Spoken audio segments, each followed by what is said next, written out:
신앙의 길을 가면서 중요한 것이 많지만은 그 가운데 놓치지 않아야 할 중요한 것이 바로 방향, 우리의 목표를 잃지 않는 것입니다. 성경은 우리 믿는 자들을 순례자라고 말하지요. 우리말로 말하면 길손 혹은 나그네가 될 거예요. 여러분, 왜 성경은 우리를 순례자, 나그네라고 표현합니까? 그 이유는 우리의 목적지가 이 땅이 아니라 우리에게는 돌아갈 저 본향이 있기 때문이에요. 여러분, 그렇지요? 이 땅은 우리의 거처가 아니에요. 잠시 있는, 우리는 나그네예요. 거쳐가는 곳입니다. 우리가 돌아가야 할 본향은 따로 있어요. 영원한 집이 우리를 기다리고 있습니다. 우리 모두 이 사실을 알지요. 그럼에도 불구하고 우리는 이 땅을 사는 동안 종종 우리의 목적지와 목표를 잃어버리곤 합니다. 어떤 때에 우리는 주로 목표를 잃어버리나요? 삶이 부유할 때 잃어버려요. 환경이 너무 좋아지면 신기하게 잃어버려요. 그런데 또 이상한 것은 삶이 어려울 때도 우리는 이 목적지를 잃고 방황합니다. 왜냐하면 삶의 환경이 어려워지면 우리는 종종 그 어려움에 매몰되기 때문이에요. 제가 이 매몰된다 하는 단어를 묵상하는데 한 가지 일이 떠올랐어요. 저는 시골에 살았는데 가끔 가다 보면 개들이 산에 가서 꿩을 잡아와요. 여러분, 꿩은 하늘을 날잖아요. 개들이 어떻게 꿩을 잡지? 나중에 보니까 이 꿩은 이상한 성격이 있어요. 성격이 굉장히 급하거든요. 그래서 어떤 위기가 닥치면 막 뛰어가 숨는데 어떻게 숨느냐? 자기 머리만 수풀에다가 확 박아요. 몸체는 다 드러낸 채로. 내가 안 보이면 다 숨었다고 생각하는 거지요. 그러니까 개들이 잡아오는 거예요. 여러분, 이게 매몰되는 거예요. 근데 꿩만 그런 게 아니고 우리도 종종 매몰됩니다. 어려움이 다가오면 그 어려움에 파묻혀서 모든 것을 잃어버린다는 거지요. 건강의 위기가 오면 건강에 매몰되어 내가 누군지, 내가 어디로 가야 하는지도 다 잃어버리고 낙담합니다. 경제가 어려우면 경제의 어려움에 매몰되어 모든 것을 내가 가야 할 믿는 자로서 내가 누구며 어디로 가고 있는지, 나의 목적지가 어디인지도 다 잃어버린 채로 그 어려움에 매몰되는 거예요. 우리 모두 코로나19로 말미암아 지금 어려움에 처해 있어요. 이러한 때에 우리는 어려움에 매몰되어 우리의 목적지와 목표를 잃지 않도록 매우 조심해야 합니다. 오늘 우리가 읽은 본문에는 인생의 큰 어려움 속에서도 그 어려움에 매몰되지 않고 하나님이 주신 생명의 길을 달려간 한 사람을 소개합니다. 그의 이름은 우리가 잘 아는 빌립이죠. 예루살렘 교회가 최초로 세운 7 집사 가운데 한 사람이었어요. 그의 인생에 불어닥친 어려움 역시 만만치 않았습니다. 빌립은 예수를 믿는다는 사실 하나 때문에 자기의 모든 거처와 재산을 남겨두고 떠나야만 했어요. 사도행전 8장 1절은 그 사건을 이렇게 소개합니다. 그날에 예루살렘에 있는 교회에 큰 박해가 있어 사도 외에는 다 유대와 사마리아 모든 땅으로 흩어지니라. 그날, 어떤 날인가요? 스데반이 죽던 날. 스데반의 순교를 기점으로 예루살렘 교회에는 큰 박해가 일어났어요. 그 박해가 얼마나 컸던지 모든 믿는 성도들은 예루살렘에 거할 수가 없이 다 그곳을 떠나야 했습니다. 우리가 아는 대로 당시의 재산은 주로 토지였잖아요. 집이었잖아요. 그들은 그래서 빈손으로 모든 재산을 남겨두고 자신이 살던 곳을 떠날 수밖에 없었어요. 그러니까 여러분, 그들이 당한 경제적인 고통을 오늘 우리가 당하는 경제적인 고통에 어찌 비할 수 있겠습니까? 그러나 빌립은 그 큰 어려움 속에서도 매몰되지 아니하고 주님이 자신에게 주신 인생의 목표 방향을 잃지 않고 생명의 길을 달려갔다고 오늘 본문은 우리에게 말씀하고 있습니다. 그 결과 그는 이 땅에서뿐만 아니라 저 천국에서 영원히 기억될 아름다운 열매를 맺었습니다. 여러분, 이것이 하나님이 오늘 본문을 통해 우리에게 주시는 말씀이에요. 우리 모두 지금 코로나19로 말미암아 어려움을 당하고 있습니다. 이 어려움 가운데서 우리가 어떻게 이 어려움에 매몰되지 아니하고, 사회는 그렇게 흘러가더라도 우리가 믿는 자로서 어려움을 딛고 일어나 생명의 길을 달려갈 수 있을까? 우리가 고난의 터널을 뚫고 생명의 길을 달려가기 위해서는 몇 가지가 필요합니다. 먼저 본문이 말씀하는 것은 영적 민감성이 우리에게 필요하다고 말씀하십니다. 따라합시다. 영적 민감성. 26절에 보니 주의 사자가 빌립에게 말하여 이르되 일어나서 남쪽으로 향하여 예루살렘에서 가사로 내려가는 길까지 가라 하니 그 길은 광야라. 빌립은 기도 가운데 자신에게 말씀하시는 성령의 음성을 들었어요. 빌립이 성령의 음성을 어떤 방법으로 들었는지 정확하게 우리는 몰라요. 육성으로 직접 들었는지 아니면 마음에 말씀하시는 확신을 통해 들려왔는지 모릅니다. 그러나 중요한 것은 오늘 빌립이 성령의 음성을 들었다고 하는 사실이에요. 이렇게 성령의 음성을 들을 수 있는 마음, 그 마음을 신학자들은 영적 민감성이라고 표현합니다. 하나님은 누구에게 말씀하시는가?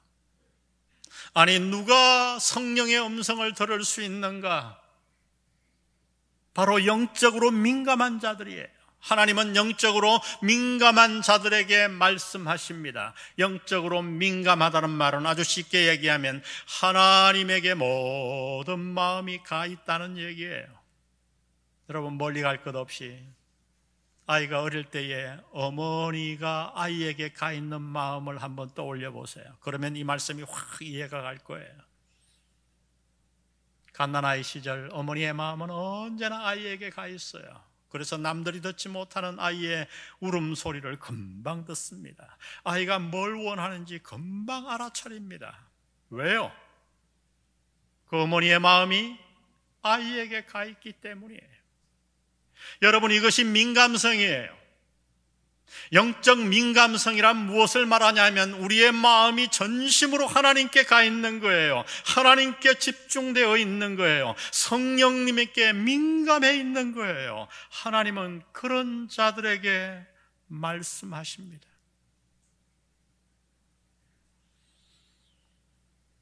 이 땅의 일에 파묻혀 우리가 하나님에게서부터 멀어질 때 우리의 삶에 가장 먼저 일어나는 이 일이 무엇인지 아십니까? 그것은 바로 영적 무관심이에요. 첫 번째 타락의 시작은 어딘가?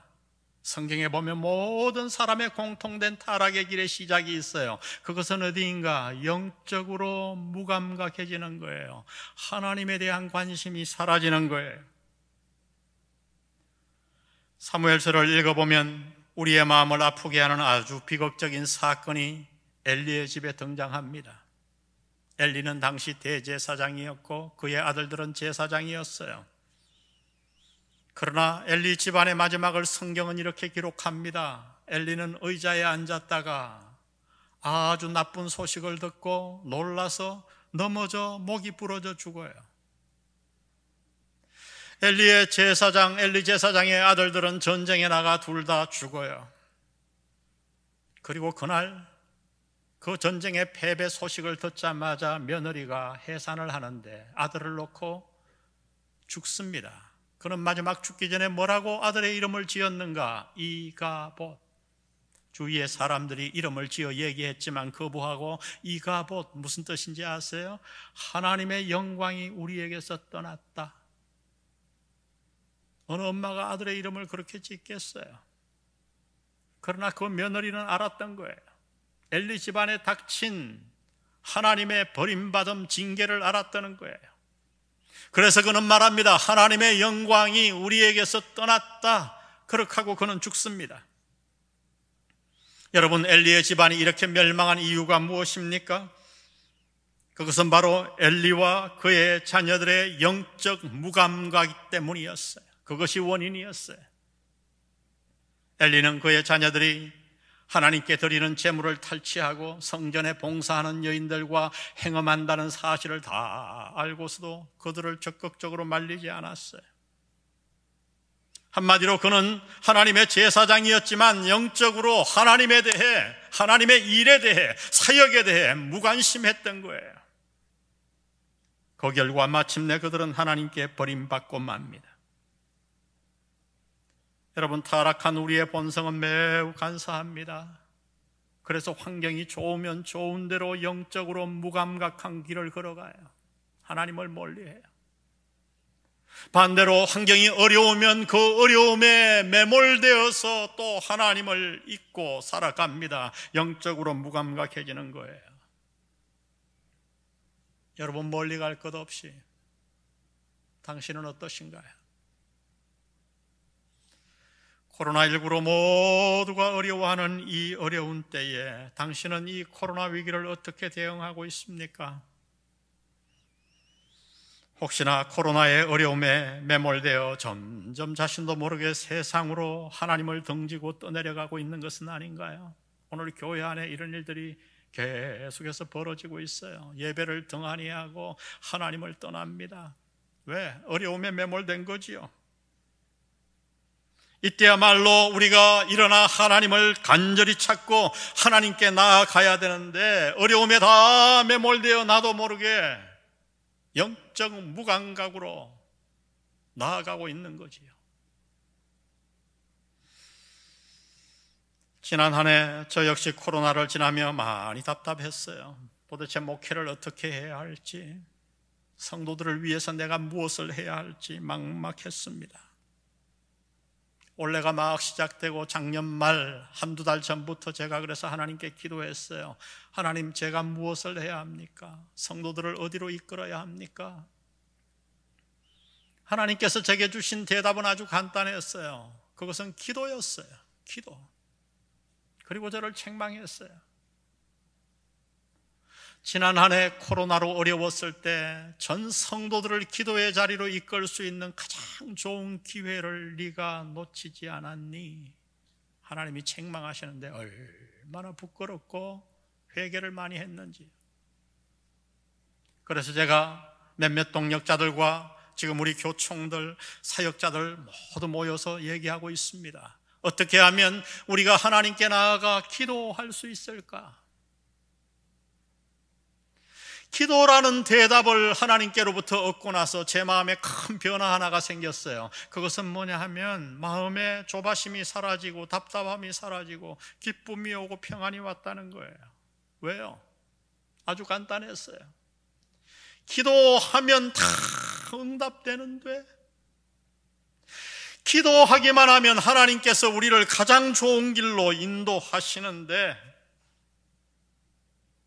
그 대답과 그 확신이 제 마음에 완전히 다른 평화를 가져왔던 것입니다. 여러분, 그렇습니다. 우리 모두 이렇게 어려운 때에, 온 세상이 어렵고 모두가 어려운 이때에 우리에게는 그러나 소망이 있는 줄 믿습니다. 우리에게는 요청할 아버지 하나님이 계시잖아요. 그분은 우리의 기도에 귀 기울이시는 분이시고, 우리가 영적 민감성을 가지고 하나님께 나아가 하나님께 부르짖으면 그분은 우리의 기도에 응답하실 줄 믿습니다. 그러므로 여러분, 우리 모두 이 어려운 때에 어려움에 지지 말고 매몰되지 말고 하나님께 민감해지십시다. 하나님께 가까이 나아가세요. 성령의 음성에 귀를 기울이세요. 그러면 우리는 어떤 고난의 터널도, 코로나19의 고난의 터널도 뚫고 생명의 길을 걸어가는 복의 사람이 될 줄로 믿습니다. 어려움 속에서 생명의 길을 걷기 위해서는 영적 민감성이 필요합니다. 또 하나 우리에게 무엇이 필요한가? 본문은 말씀합니다. 순종의 결단이 필요하다고요. 따라합시다. 순종의 결단. 오늘 본문에는 간단하지만 매우 중요한 단어가 등장합니다. 27절에 보니 일어나 가서 보니 에디오피아 사람 곧 에디오피아 여왕 간다게의 모든 국고를 맡은 관리인 내시가 예배하러 예루살렘에 왔다가 일어나 가서, 여러분 간단하지만 순종하기 쉬운 일이 아니에요. 이 명령이 순종하기 어려운 이유를 우리가 알기 위해서는 그 당시 빌립이 처했던 상황을 알아야만 하겠습니다. 이미 말씀드린 대로 빌립은 예루살렘의 큰 박해로 말미암아 모든 재산을 다 잃고 떠나가야 했어요. 그가 어디로 갔는가? 사마리아에 갔어요. 사마리아에 가서 복음을 전했는데 놀랍게도 그곳에 성령의 은혜가 임해서 수많은 사람들이 빌립의 전도를 듣고 모여들었어요. 부흥한 거죠. 얼마나 좋았을까요? 얼마나 위로가 되었을까요? 그렇게 부흥을 즐기고 있는데 성령께서 어느 날 빌립에게 말씀하십니다. 그 사마리아를 떠나라고. 여러분, 근데 어디로 떠나는가? 더 큰 부흥을 가져올 대도시로 가라는 게 아니라 사람이 전혀 살지 않는 광야로 가라는 거예요. 여러분, 당신 같으면 이 명령을 쉽게 순종할 수 있겠습니까? 고생 끝에 사마리아에 와서 부흥을 일구었는데 그 부흥을 두고 또 떠나라는 명령만 해도 쉽지 않은 명령인데, 사람이 전혀 살지 않는, 오늘로 말하면 강원도 산골로 떠나라, 결코 순종하기 쉽지 않은 명령이에요. 그런데 오늘 본문은 이렇게 기록합니다. 빌립이 일어나 가서. 아주 간단해요. 다른 말이 없어요. 성령이 말씀하시자 빌립은 그 말씀에 아무런 토를 달지 않고 사마리아를 떠나 광야로 갔다고 본문은 기록합니다. 여러분, 이것이 바로 신앙의 길이에요. 이것이 우리가 고난의 터널을 뚫고 생명의 길로 나아갈 수 있는 비결이에요. 하나님이 말씀하시면 순종하는 것, 그것이 바로 믿음의 길이요, 우리가 가야 할 길이에요. 그렇게 말씀에 순종하여 광야로 가보니 빌립의 눈에 한 사람이 보였습니다. 그는 누구였던가? 에디오피아 내시였다고 말합니다. 에디오피아의 여왕 간다게의 모든 국고를 맡은 내시. 여기 간다게는 여왕의 이름을 말하는 게 아니에요. 바로 얘기하면 어떤 분이 그러더라고요. 세 가족이. 목사님, 이상한 게 있어요. 뭐요? 그랬더니 아니, 아브라함 시대의 바로가 모세 시대까지 그놈의 바로는 죽지도 않습니까? 이 바로라는 건 이름이 아니죠. 황제, 이런 뜻이에요. 이 간다게도 왕조의 명칭이에요. 여러분, 이 에디오피아의 나라의 이름이 구약에서는 여러분이 잘 아는 무엇이었냐면 스바. 여러분, 열왕기상 10장에 보면 스바에서 여왕이 와서 솔로몬을 만나고 그의 지혜에 감동이 되어 그에게 엄청난 액수의 선물을 주고 떠났다고 기록되어 있죠. 아마 그때 스바 여왕은 솔로몬의 전도로 하나님을 받아들였던 것 같아요. 그래서 아프리카 동북부에 있는 이 에디오피아에 하나님 유대교가 전파된 거죠. 이런 이유로 이 내시 역시 하나님을 믿었던 것 같습니다. 그가 당시 아주 귀했던 성경 두루마리를 소유하고 있었던 것으로 보아 이 내시가 하나님께 얼마나 열심히 많았는지를 우리는 짐작할 수 있어요.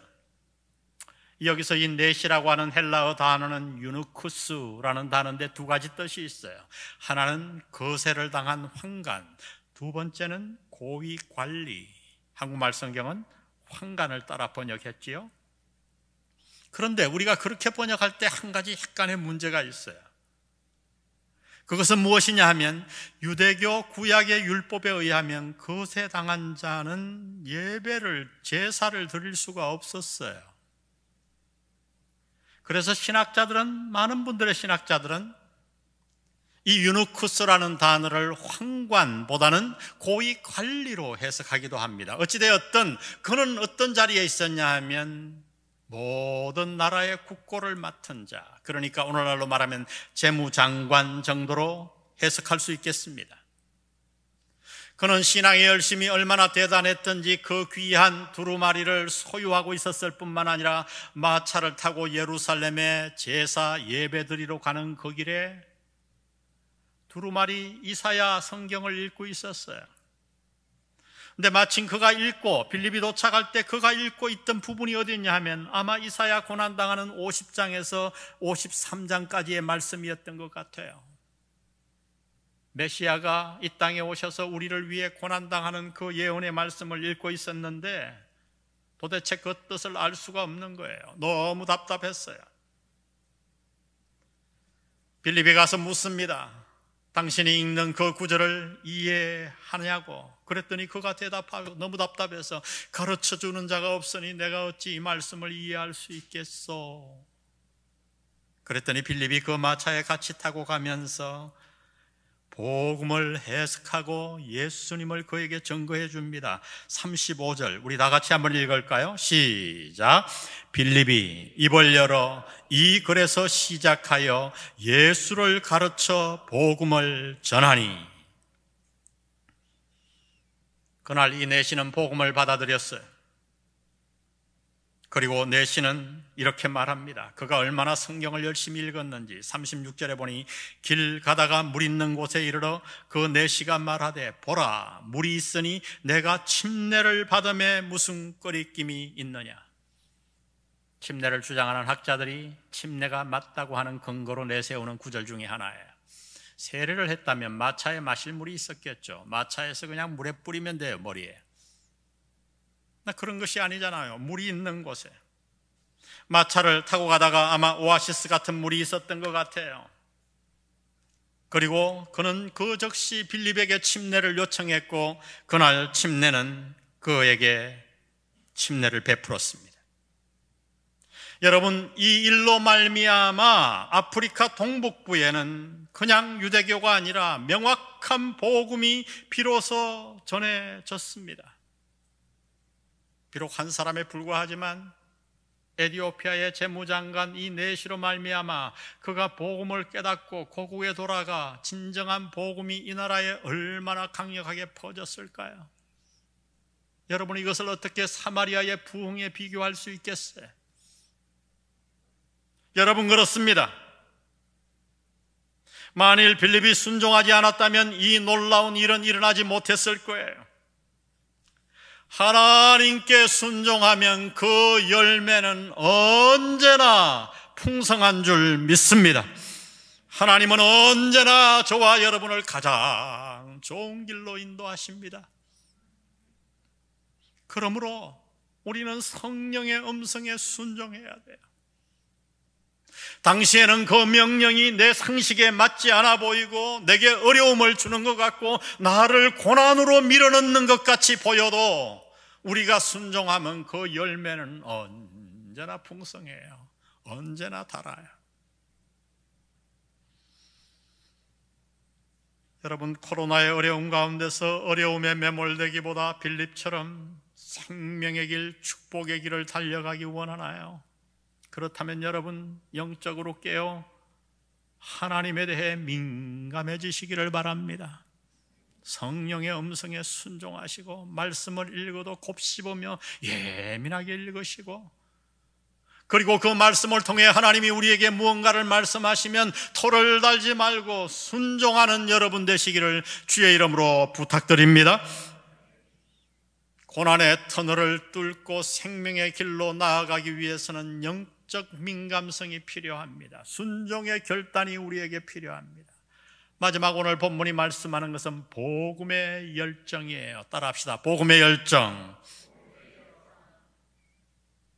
사도행전에 나타난 빌립 집사의 삶을 추적해 보면 한 가지가 뚜렷하게 나타나는데 그것은 그의 마음 속에 불타고 있는 복음에 대한 열정이에요. 오늘 본문에도 그 열정이 아주 자세하게 나타나 있어요. 빌립은 먼저 복음을 명확하게 이해하고 알았습니다. 만일 빌립이 복음을 희미하게 알고 희미하게 확신하고 있었다면 그가 어떻게 이사야의 이 짧은 말씀을 시작으로 성경 전반에 나타난 복음을 명확하게 설명할 수 있었겠습니까? 그는 집사였지만 복음을 명확하게 알았어요. 복음을 확신했어요. 그리고 복음에 대한 열정에 불타올라 살았어요. 여러분, 무엇이 우리를 굳게 세울까요? 무엇이 우리를 어떤 환난 속에서도 흔들리지 않게 만들까요? 여러분, 그것은 바로 복음이에요. 복음이 우리를 그리스도의 군사로 세웁니다. 복음이 분명하고 내가 복음에 사로잡혀 살면, 복음의 열정이 내 안에 뜨거우면 나는 어떤 고난도 이길 수 있어요. 그러므로 여러분 스스로에게 질문해 보세요. 여러분은 복음을 얼마나 정확하게 깊이 아시나요? 복음의 열정에 얼마나 불타오르고 있나요? 오늘 빌립 집사처럼 누군가 복음을 알기 원하는 자에게 다가가서 성경 한 권 들고 여러분은 복음을 명확하게 설명할 수 있나요? 아니면 혹시 믿은 지 오래되었음에도 아직도 누군가에게 복음을 설명하라 그러면 망설이고 하지 못하고, 아니 평생에 교회 나오세요 하는 소리는 했지만 복음을 한 번도 설명해 보지 않은 그런 자들이 있지는 않은가요? 비극이에요. 한국교회 비극이에요. 여러분, 그래서 저는 이 비극을 교회에서 떠나게 하기 위해서 우리 교회 전도 폭발 프로그램을 가지고 왔어요. 저는 다른 것은 몰라도 여러분이 그리스도인이라면 전도 폭발 훈련은 꼭 받아야 된다고 생각합니다. 그래서 우리 교회 제자 훈련 2 하기 전에 다 전도 폭발을 필수로 해야 돼요. 전도 폭발 받았다고 막 전도를 다 잘하는 건 아니에요. 차이가 있어요, 사람마다. 그런데 전도 폭발을 받고 나서 한결같이, 아무도 예외가 없어요, 한결같이 저에게 하는 간증이 하나 있어요. 그게 뭔지 아세요? 목사님, 제가 전도 폭발 받고 나서 비로소 복음을 명확하게 이해했습니다. 복음을 깊이 이해했습니다. 복음에 대한 열정이 내 마음에 살아났습니다. 여러분, 이것입니다. 빌립은 복음을 정확하게 이해했을 뿐만 아니라 복음의 열정에 사로잡혀 생을 살았어요. 그래서 그는 우리와 비교할 수도 없는, 그 코로나와 비교할 수 없는 어려움을 능히 이기고 승리하며 생명의 길, 축복의 길을 달려갔던 것입니다. 그래서 40절은 이렇게 말합니다. 빌립은 아소도에 나타나 내시를 침내주고 나서 그 다음 사건이에요. 그 다음에 빌립은 어디에 나타났는가? 아소도에 나타나. 이 아소도는 우리가 잘 아는 구약 이름으로는 아스도시예요. 헬라식 명칭입니다. 아소도에 나타나 여러 성을 지나다니며 뭘 전하고? 복음을 전하고 가이사라에 이르니라. 만나는 사람마다 복음을 전했어요. 이 복음의 열정에 불타오르는데 어떻게 세상의 어려움이 그를 침범할 수 있었겠어요? 어떻게 작은 어려움에 풀이 죽어 낙담하고 있었겠어요? 복음을 전하고 복음에 불타오르고 내가 복음을 전했더니 그 영혼이 주께로 돌아오는 그 모습을 보는데 어떻게 내가 이 삶을 무료하게 보낼 수 있겠어요? 지금 모두가 코로나 바이러스로 인해 어렵습니다. 아마 이 어려움은 몰라도 올해 말까지는 충분히 갈 것 같아요. 지금 백신의 프로그램을 보면 그래요. 올해 말에 끝나면 다행이지요. 이 어려움 속에서 우리는 어떻게 살 것인가? 아이고, 올해 말에도 끝날지 모른대. 그렇게 어려움 속에 매몰되어 한숨 짓고 가라앉아 믿음 없는 자들과 같이 똑같이 그렇게 살아가야 하나요? 사탄에게 속아 어려움에 매몰된 채 세상에 휩쓸려 떠내려갈 겁니까? 아니면 빌립처럼 복음의 열정을 마음에 담고 오히려 이 어려움 속에서 영적으로 민감해지며 하나님께 가까이 나아가 생명의 길을 달려갈 것인가? 선택은 우리의 것이에요. 당신이 선택해야 합니다. 어려움에 매몰되어 세상으로 떠내려가면 그 마지막은 분명합니다. 사망이에요. 엘리의 집안처럼 사망이에요. 그러나 어려움에도 불구하고 영적 민감성을 가지고 하나님께 순종하여 주께 달려가서 복음의 열정에 붙들려 살면 우리는 이 땅에서도 승리하고 훗날 저 영원한 나라에서 하나님 앞에 엄청난 면류관의 상급을 받을 줄 믿습니다. 여러분, 우리 이런 공동체 만듭시다.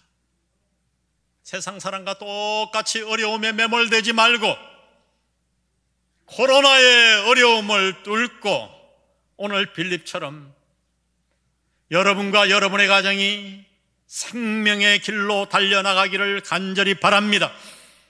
우리는 이것을 위해 이 자리에 모였어요. 서로 위하고 기도해주고 격려하여 벌떡 일어나 이 축복의 길, 생명의 길로 걸어가는 여러분 되시기를 예수님의 이름으로 축원합니다. 우리 오늘 말씀 생각하면서 우리의 고백으로 찬양합니다. 두 손 들고 찬양합니다. 다시 오실랑 여호와께 오직 주만이 나를 다스리네. 우리의 간증으로 이 찬양 주님 앞에 드립니다.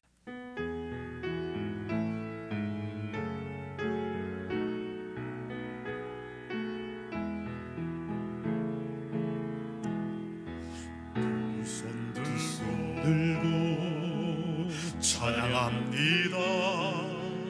다시 오실 왕 여호와께 오직 주만이 나를 다스리네.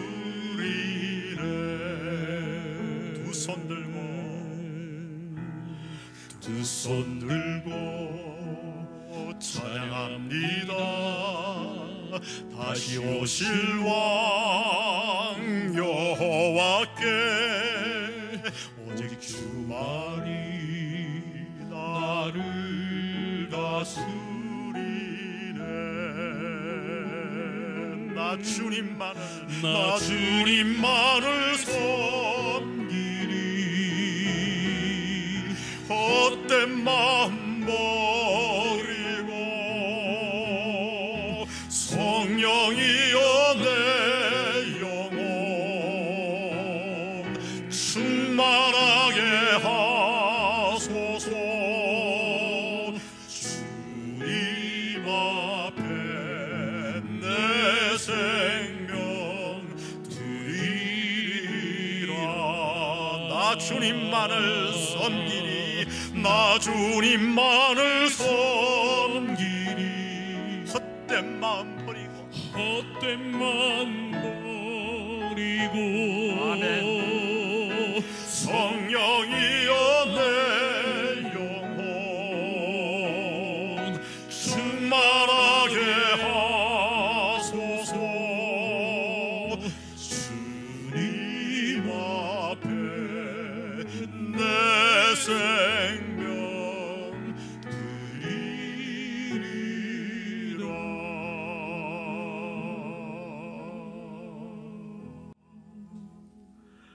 하나님 아버지, 우리가 지금 당하는 어려움과 비교할 수 없는 어려움 속에서도 초대교회 성도들이 빌립 같은 삶을 살아 복음이 이 세상을 어떻게 점령했는지 우리는 알고 있습니다. 우리와 비교할 수 없는 6.25 사병과 일제시대의 모든 고난을 뚫고 우리의 선조들이 하나님 앞에 나아가 매달려 우리나라에 복음이 퍼졌고 경제 강국이 된 것을 우리는 알고 있습니다. 그 역사를 보면서도 하나님을 믿지 못하고 어려움에 매몰되어 떠내려간 저희의 잘못을, 허물을 주님 용서하여 주옵소서.